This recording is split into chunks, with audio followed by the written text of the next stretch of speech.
Hello there, and welcome to episode 19 of the State of Decay 2 coverage series. I'm your host, Arky, and today we have viewer comments and discussions, which all concern State of Decay 2. First, before we get into today's video, let me announce that I have taken off my day job from June 2nd to June 19th, so that I can bring you guys the coverage of E3 that I think you guys deserve. We have a good bit planned for the next 3 weeks, and with the E3 reveal of State of Decay 2 only days away, I thought it made the most sense to dedicate my full attention to this coverage series and you guys in general. That's why I have a lot of short form content planned for June that will dive deep into what we see of State of Decay 2 at Microsoft's press conference on June 11th. But we will also be covering every game that I think deserves our attention as well. We have plenty of live streams planned and guests to come on and talk about everything we see. So I hope you guys have enjoyed our ride so far, because it's about to get even more exciting. But with no further ado, let's get right into our viewer comments and discussions.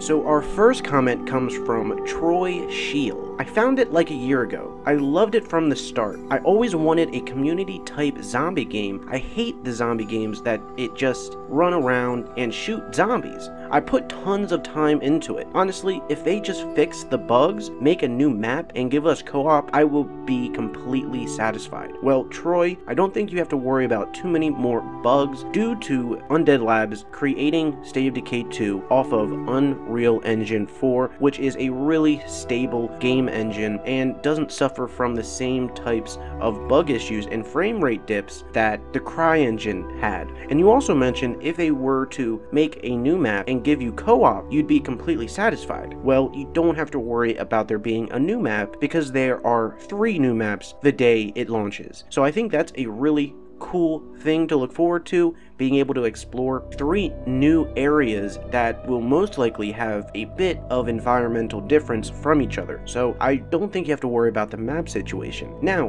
when it comes to co-op, there's no worry there either, because you'll be able to take part in 4-player co-op with your friends in State of Decay 2. Now, how does the multiplayer work? We're not quite sure yet, but soon we will have a great idea of what this co-op will look like, and we will be able to talk about it even more.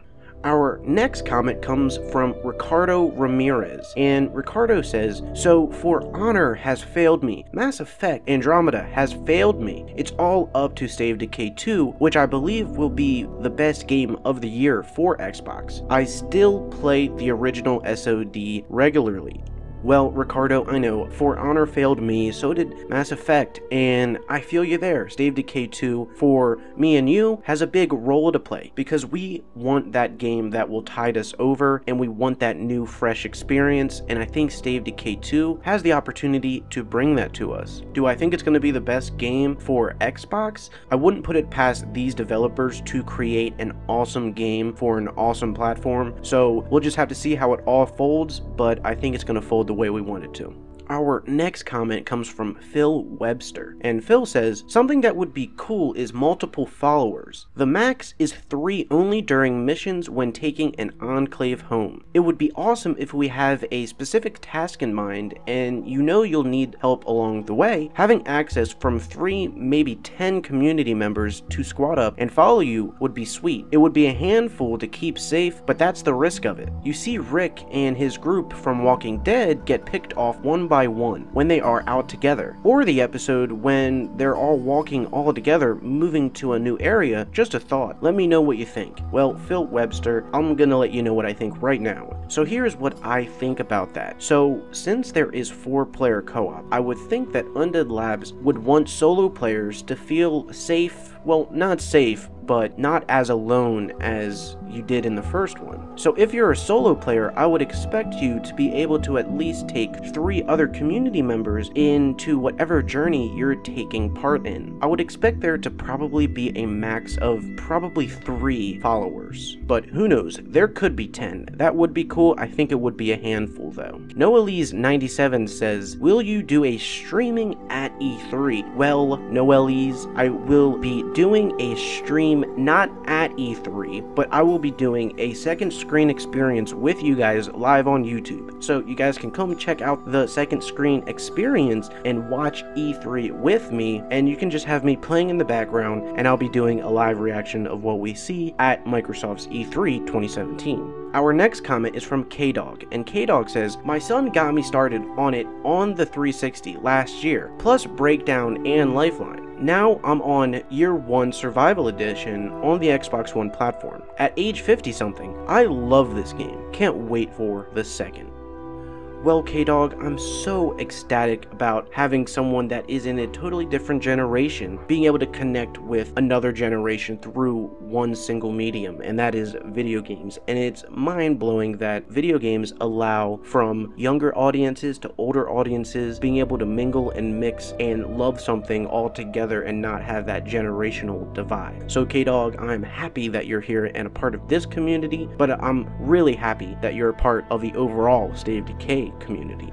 Our next comment is from Josh C, and Josh C says, "Will this one be for PlayStation 4? I didn't even get to play the first one. I could only watch videos of it, but it looks so damn amazing. I want this for PS4 so bad." Well, Josh C, I'm sorry, this game is not coming to the PlayStation platform. State of Decay 2 is a Xbox exclusive, a Microsoft exclusive. Undead Labs is a first-party partner with Xbox, so I think that with, there's just absolutely no hope for it to come to PlayStation, kind of like Xbox players hoping that Last of Us would come to the Xbox. It's just not gonna happen. But I would only hope that in the future, exclusivity isn't as big of a thing and games like this can reach to all the platforms that exist.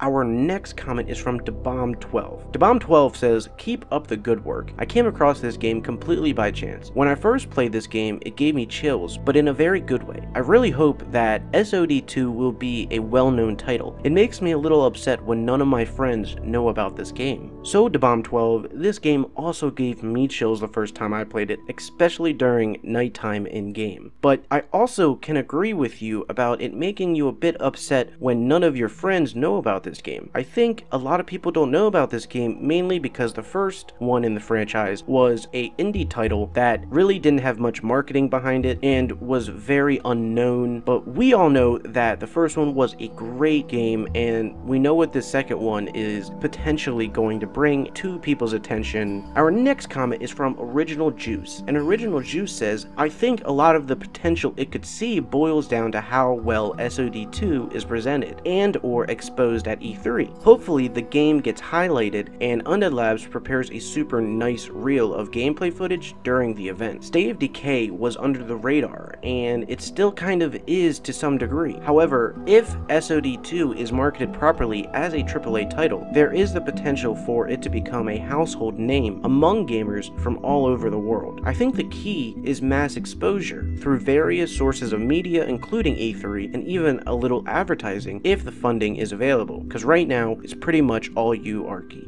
And Original Juice, yes, I think through E3, and especially since State of Decay 2 is going to have a prime spot on Xbox's stage, I would only hope that through the E3 exposure, I think that State of Decay 2 will start to give traction with the Xbox fan base. I also think, as it being, as you said, a AAA title, I would think that this game would start to gain traction from not only Xbox owners, but also the PC market, and some of that would bleed over to the PlayStation market, and maybe even have some PlayStation owners that played the first game maybe come over to the Xbox One to be able to pick up the next title.